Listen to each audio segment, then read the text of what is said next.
હાલો મિત્રો, જય શ્રીરામ। તો કેમ છો તમે બધા? તો આજે આપણે જો લાયા છીએ તાલફળી, અને તાલફળી પણ કહેવામાં આવે છે અને ગલેલી પણ કહેવામાં આવે છે।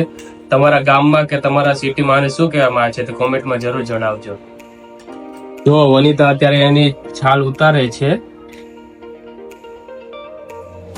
આ જે ગલેલી છે તે ઉનાળામાં જ તમને જોવા મળશે, કારણ કે માર્કેટમાં તે ઉનાળામાં જ વેચવામાં આવે છે।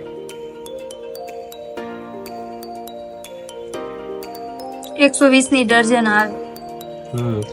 120 ની ડર્જન આવે છે આ ગલેલી।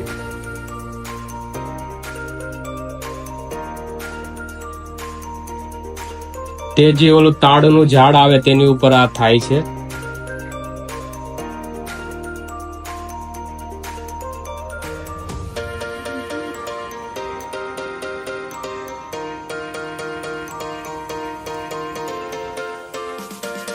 જો મિત્રો, અંદરથી પાણી હોય, આની અંદર પાણી વાળી આવે।